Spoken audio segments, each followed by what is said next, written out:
And as I invite those who are giving the award to Evander Holyfield, please understand, in Hebrew we say, Acharon Charon Chaviv. The final is always the most precious and the most special.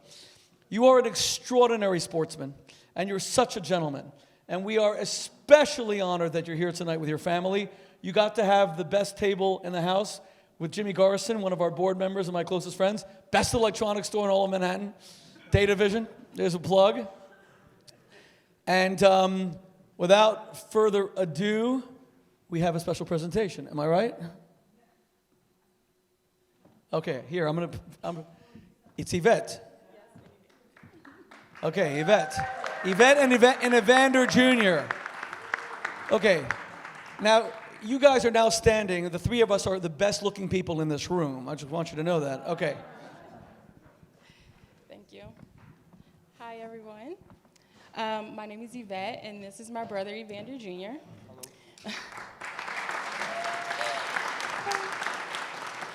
So we're here tonight to present the Champion of Community Service Award to our dad, Evander Holyfield.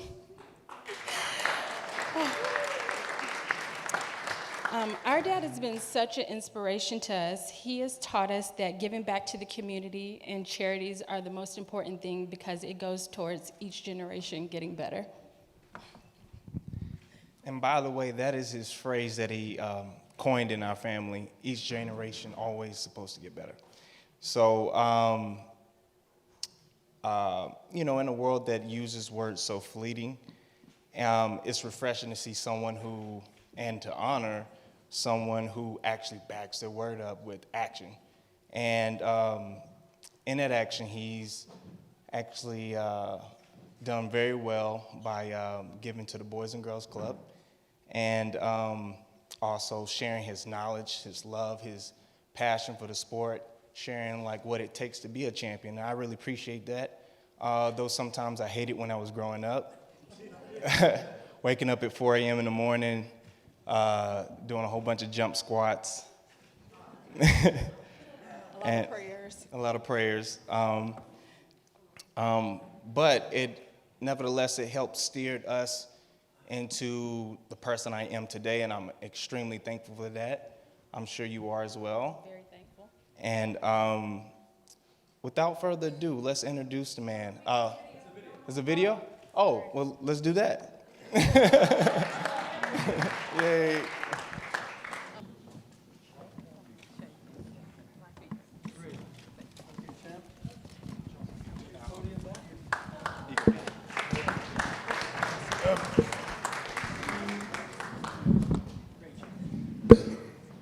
Thank you very much.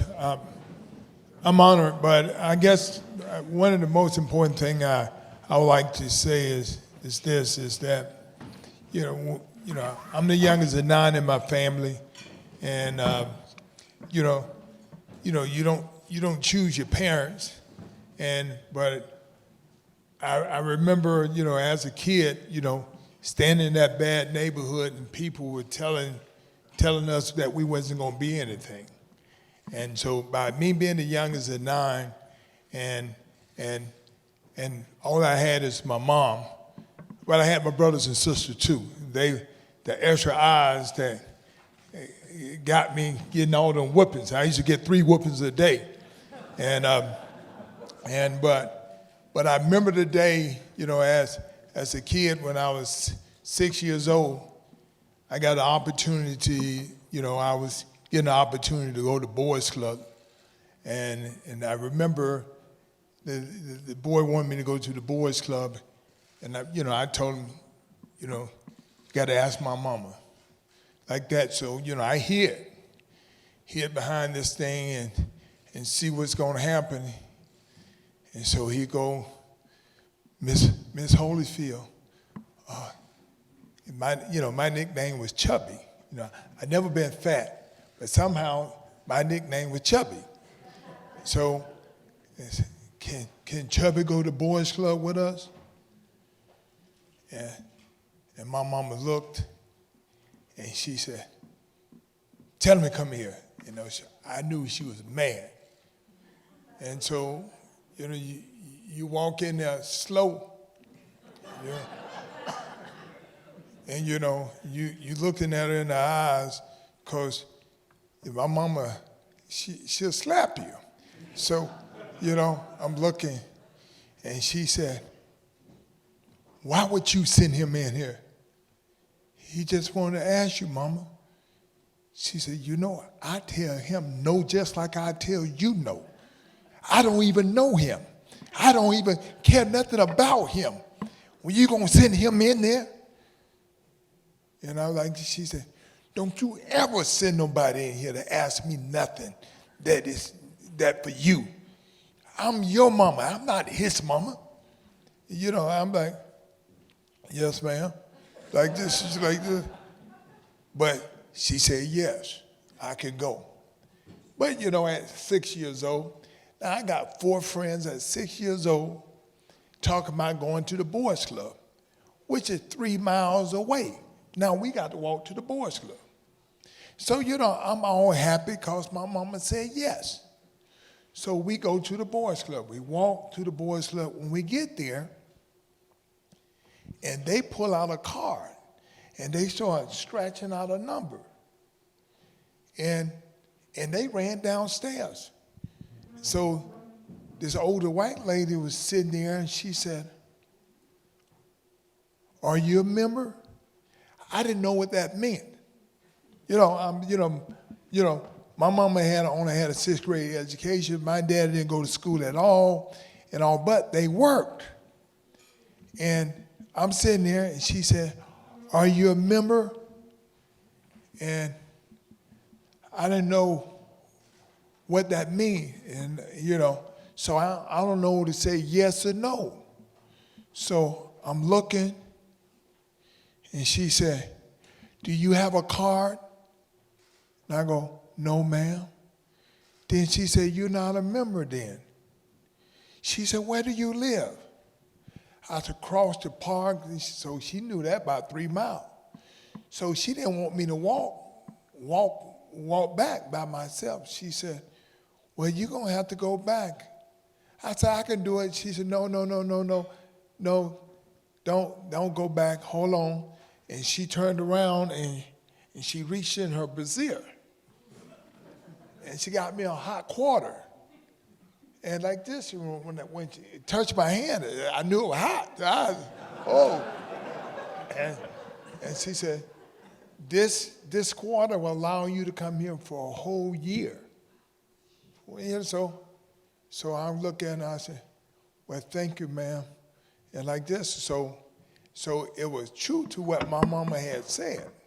Now, my mama used to talk to me all the time, because back in the day, because this is 1970.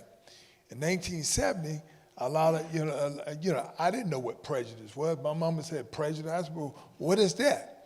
I'm like, I never been around no white kids. Everybody in my neighborhood was black. And so my mama said, she was trying to tell me, never be prejudiced. She said, now that's good and bad in every color. So she said, you never know that if you prejudiced, you're going to miss out on a lot of things. So that was the first thing, this lady was white. She didn't know me for nobody. It's my first time coming. She didn't want to see me go back by myself, so she gave me the hot quarter.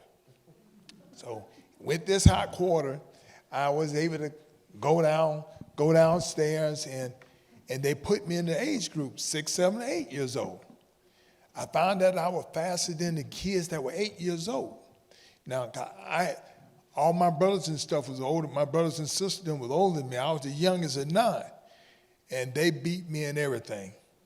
And I'm like, they just told me up in everything. Anything they would beat me. So by me getting to go to that boys club changed my life. So when I went down that boys club, they put me with 6, 7, 8 years old. I found that I was the fastest. I found that I was the strongest and all this. So I loved the boys club. So what happened, I was like, I go home and I tell my mama, and I tell her about what the Boys Club was doing and the perpetuity program, the Boys Club, they did everything. Now, a lot of people couldn't handle that. Now, my mama was very strict. I'm talking about I had to be on time. On time means being early. And so the Boys Club had rules just like my mama, but they wasn't tougher than my mama. Now, if it were tougher than my mama, then I would have stayed at home. But since they weren't tougher than my mama, I went to Boys Club all the time. And so I wouldn't be who I am if it wasn't for the Boys Club. Now, my mama was great, but the Boys Club provided everything that I need that we didn't have at home. So the Boys Club provided this for me. And so I remember coming off the football field when I was 11 years old, and somebody was hitting the speed bag. And I go, wow, I want to hit the speed bag. So I go up and say, sir, I want to hit the speed bag. Can I come and hit the speed bag? He said, no. I said, why? He said, because you had to be on the boxing team. I said, sir, I want to be on the boxing team. He said, no. All right. So the next day, I come up there with my football pants on again. Asked him, he said no again. The third day, he said no again. The fourth day, I looked at him, and he seen me, and he just shook his head. You know, I'm like, I just walked away, and when he turned it back and I ran up there again, I said, sir, I want to be on the boxing team. You know, this man, he was about 63 years old. He looked at me. He said, well, come on in. And he said, which bag you want to hit? I want to hit the little bag that make all the noise. You know. He said, no, you need to hit this big bag. He said, I want you to hit as hard as you can. I said, yes, sir. And I went there and I hit that thing hard again. That thing knocked the skin off my knuckle. He started chuckling. He started laughing at me. When I see him start laughing, man, I just kept hitting that thing. And he go, whoa, wait a minute, your hand bleed. I know it. He said, you are tough. And I looked at him, I said, yes, sir. He looked at me, he said, you know you can be like Muhammad Ali? And I looked at him, I said, I'm only 8. And he said, you won't always be 8. And because he said I would always be 8, but next week I was going to be 9. So I believed him. So life is all about believing. So he said, you won't always be 9. And I go, okay. He said, what do you think? And I looked at him and I said, I got to ask my mama. He said, what? I said, I got to ask my mama. And he said, son, do you know you got a good mama? So, you know, that kind of puzzled me because, you know, at 8 years old, I know that he didn't know my mama. And he said, I got a good mama, but I know he didn't know my mama. But, you know, of course, now I realize that he realized that anytime people have to talk about their parents, they got to ask their parents. He knew that he knew I had a good mama because he knew that people who talk about their parents, the parents the one that lead. Because I was always trying to figure out how would this man know that I got a good mama. Now, I didn't think she was good because I got 3 whoopings a day. I didn't think she was good. But it allowed me to be who I am. So this is how my career started. I go home and I ask my mama, I said, Mama, you know, now my brothers and sisters was at home. When I came home, now they sitting in the front room. Now we stay in the 3 bedrooms, So I come in there, my brothers and sisters say, where you going? I said, I got to ask Mama something. So what you going to ask Mama? Because my brothers and sisters them know if I'm in trouble, they in trouble. So they want to find out. So what I did, I walk in, I said, Mama, now I didn't want my brothers and sisters them to hear me. Because my brothers and sisters always telling me, Mama just saying that because she Mama. So they don't actually think my mama telling the truth. Now, but I know that my mama whoop everybody. Because she whoop everybody, so I'm asking her. So what I do, I go in and I say, Mama. She said, what, boy? What you want? Because I don't want my brother them to hear me.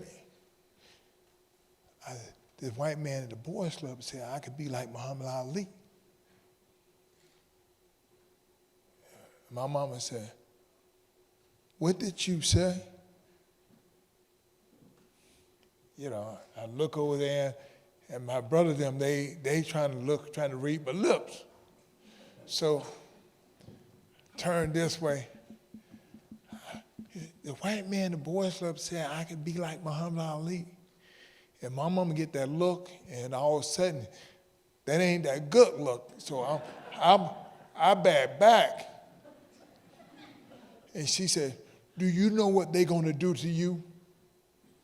You know, so now I know we gonna box.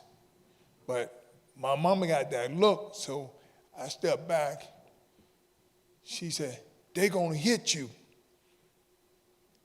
Now, when I got back far enough, I can laugh a little bit and smile, because I get 3 whoopings a day. And, you know, all my brothers and sisters get to hit me, and I can't even hit them back. So my mama said, well, you can't hit them back. So this is how this thing started. Now, the fact of the matter that after my mama said that, I went in the mirror, looked in the mirror. I seen myself, just like looking back there, see myself, and I put my hands up, and I say, Evander Holyfield, the heavyweight champion of the world. Now, the man said I could be the heavyweight champion of the world, the heavyweight champion. Now, I'm thinking that I'm going to be the heavyweight champion of the world now. Now, I don't weigh number 65 pounds, but somehow he said I could be the heavyweight champion of the world. So I'm thinking about being the heavyweight champion of the world now. So I'm looking in the mirror, Evander Holyfield, the heavyweight champion of the world. So in the point of saying that, I go back and I tell Mr. Morgan, Mr. Morgan, I said, my mama said I could be the heavyweight champion of the world. And he looked at me and he said, what? I said, the heavyweight champion of the world, you say I could be like Muhammad Ali. And he said, son, sit down, let me explain it to you. And he sat there and he said, son, there's a thing called gold and something called fantasy. He said, let me explain it to you what it is. Now, he said, a fantasy when you want to be something, not work at it. A goal when you want to be something and work at it. And I said, yes, sir. He said, now, I don't have that much time, son. He said, is this a goal or a fantasy? And I said, goal. He said, okay, then you fight Saturday. So all of a sudden, here I am. Here I am, this getting ready to fight Saturday. And I go in, and he looked at me. He said, all right. He said, I talked to your mama, you know, after my mama told me to give him the telephone number because she wanted to talk to him. My mama told him, said, look, hey, this is my son. I love my son. Now, if my son don't come back, you better not come back either. He said, let me know. So you know, I but this is what my mama gave him to talk, and she told him, said, you know, 3 things that my son had to do. He had to listen, he had to follow direction, and not quit. Now, these are the 3 things that it's going to take for him to be the very best of what he be. These 3 things, you got to remind him of this. So all of a sudden, so what happened is that my mama, I go there and he's Mr. Marcus say, you see the kid there? I said, yes, sir. He said, now when the bell ring, I want you to run out there as fast as you can and hit him in the nose. You know, I'm like, yes, sir.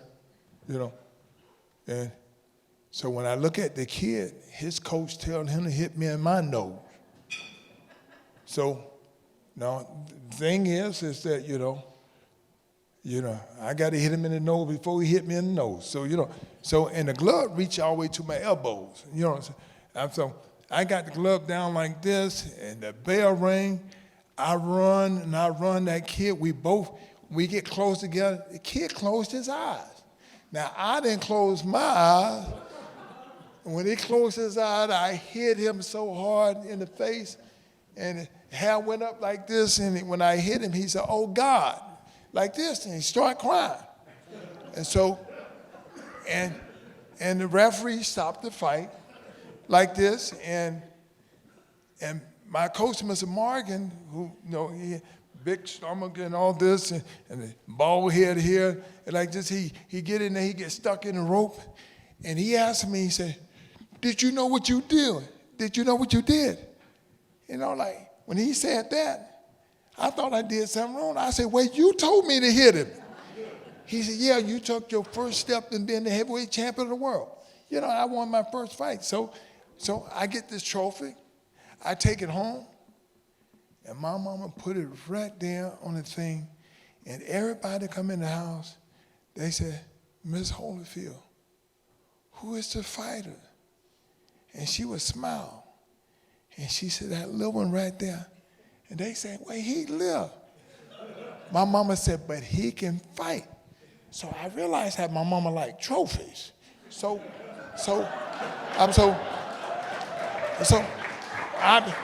I become part of the thing now. So I keep winning. I get another trophy and another trophy. Then all of a sudden, and plus the kid that I fought, he happened to be a white kid, and it just and so, you know, when you have brothers and sisters, somehow someone believed that white boys couldn't fight. And they told me white boys couldn't fight. And I don't know. But, you know, I fight another white kid. When I hit him, he said, oh, God, and started crying too. I said, the next kid I hit, he cried too. So, you know, after winning 3 fights, I just thought that, you know, I'm one, they call me One Punch Holyfield. You know, I just swing one time. So all of a sudden it came down, and it was different. This white kid that I was getting ready to fight this time now, he was different. Now I know the difference. And but Mr. Morgan asked me, is I'm afraid of him. But I just thought, if he white, why would I be afraid of him? But the kid was different. Now, these other kids I seen, they mama with them and their dad were with them. Every time they fight, and they were smiling. They were always smiling. They had they had bowl haircut right here, hair right here, and they had shirt with the initials on it and all that velvet trunks like this. And now I didn't have that. Now I just had some shorts, and they were wrinkled, and I was barefooted. And now this white kid here, now his parents weren't with him. Now he didn't have that bowl haircut. His hair was long. And, you know, he had no shoes on, just like I ain't have no shoes on, you know. And he wasn't smiling like the other white kid was smiling. They were just grinning like that till they got hit. And this kid, his hair was long, and he had his head down like this, and kind of looking at it, trying to see who got the biggest arm, you know. And I'm like, okay, you know. And so when my coach said, go hit him in the nose, okay. That bell ring, boy, I ran up there and I hit him so hard in the face. When I hit him so hard, his hair went out like this and came down, and he hit me back. And so that was my first time ever getting hit back. So for 1 whole minute, we just swung. And the bell rang. And my coach said, come on back. He said, what happened? I said, he hit me back. He said, welcome to boxing. And like this, so you know, so the whole thing in life is that, you know, eventually you're gonna meet somebody tough just like you. And this second round, me and this guy, we just the bell ring and come back. Coach said, got one more round, get back out there. I go out there and I'm swinging and like this, and the bell ring. And the coach said, you got to go out there and they got to tell you who won. And they said, winner, Cesar Collins. They said that, and I realized it wasn't my name. And I started crying, and Mr. Morgan tried to calm me down. And, you know, I was a kid. You know, I'm 11 years old. I tell him I don't like him no more. I quit and all this. And I go home and tell my mom I'm crying and all this. My mom would let me cry for 5 minutes. After 5 minutes, she said, cut it off. Now. So after that 5 minutes, I got to tell her what happened. And so when I told my mama what happened, and I told her I lost. And she said, and I told her I quit. And boy, she started saying these words out of her mouth, called me everything, and told me I didn't raise a quitter and you got to go back and all this and stuff like this. So when, no question back. My mama said I got to go back, I had to go back. And I get back to the place and the man looked at me and he said, son, what you doing back? He said, I thought you quit. I said, my mama said I had to come back. He looked at me, then I told you have a good mama. And so I'm mad now. So the thing is, both of them say, you know, you got to work hard, you'll do better. And all of a sudden, I had to fight Cecil Collins again, and he beat me again. And I started crying again and tell the man I don't like him again and all this. But when I get home, I know what my mama gonna say. So I decide to not to eat. Because if I don't eat, then my mama probably won't ask me. But somehow, my brother, who was at the table, so my mom said, where's Chubby? And somehow he said, he don't feel good. Now, who would say that to a good mama, that he don't feel good? So I hear her walking, and I'm sitting here trying to act like I'm asleep, and I know she had her hand on her hip like this, just waiting, and she just keep looking at me. Then she see my eye blinking. I'm trying to see, open up just a little bit. And she said, well, open your eyes, you're not asleep. And she said, what happened in the fight? So I realized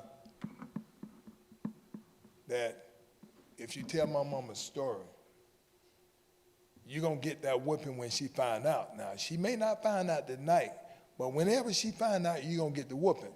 So I kind of figured I already got whooped one time. Now, at least I tried to win this one, but I can't hit my mama back, so I might as well just tell her the truth. So I told her I lost. And so she told me, she said, you know what you got to do? I said, no, ma'am. She said, you got to go back. So here I am. I have to go back. Now I realize that white boys can fight. My brother them lied to me. So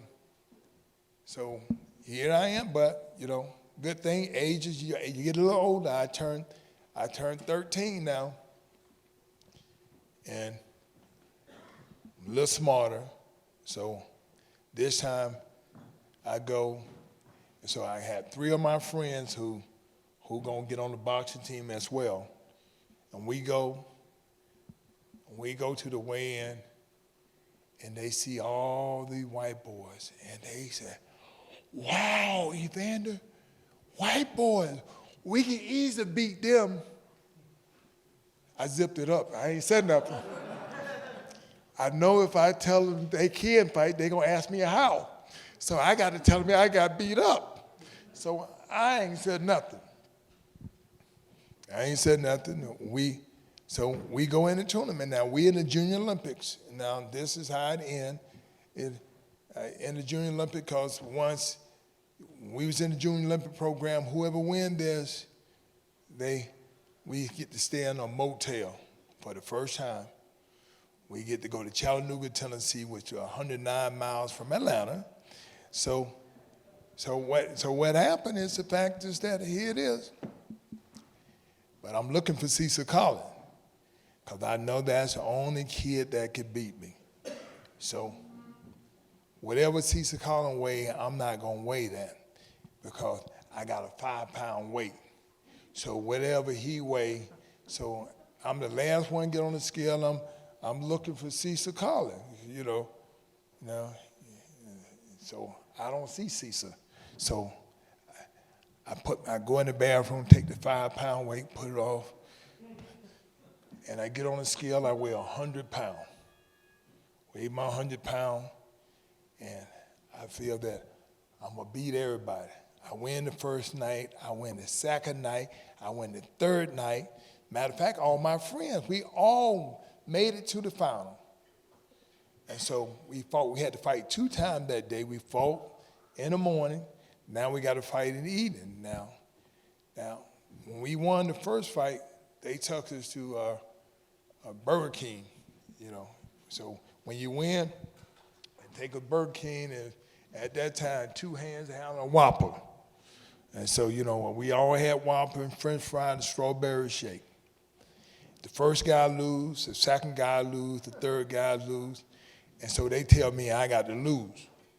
I said, no, my mama told me if I had to be the only one to show up, because my mama told me, she said, you know, if you have to show up. This is what life is about. Now, these guys want you to lose because they like, no, I couldn't lose. I told them I couldn't lose.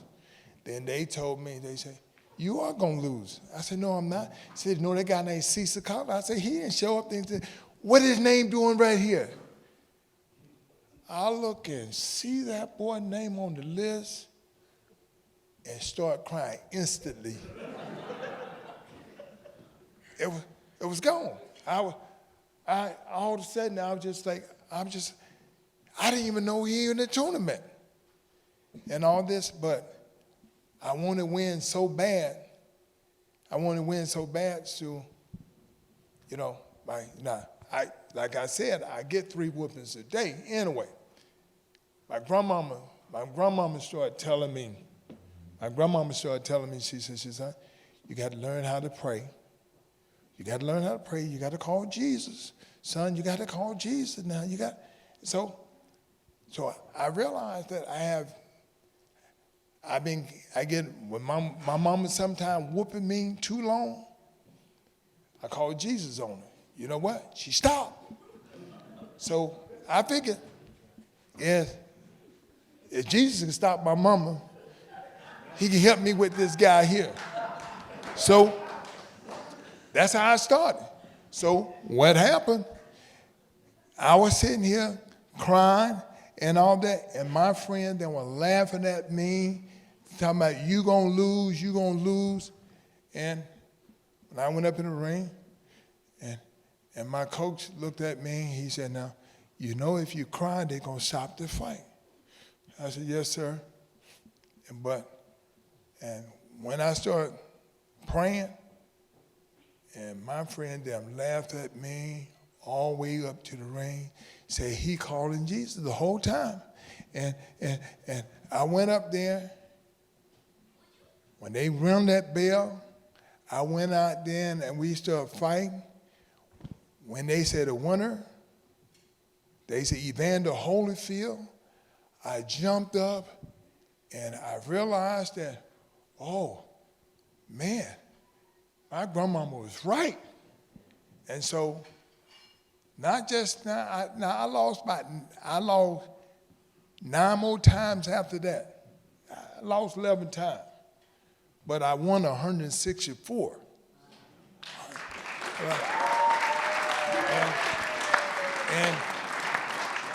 And all I'm telling you is this, just as you say, in life, things about principles. My mama said, listen. My mama said, follow direction. My mama said, not quitting. And these are the things that I was raised on. On time mean being early, not late, not just you. If you just get there at the same time, my mama said, you're late. You have to be early. That means, so my mama was very strict, and I would never be who I am. And and the Bible said, every good thing comes from the Lord. So I realized that mama that I have came from the Lord. My daddy came from the Lord. My daddy was strong and all that. And my daddy can get a back of a pickup truck and just pick it up. My daddy used to make money by picking up stuff.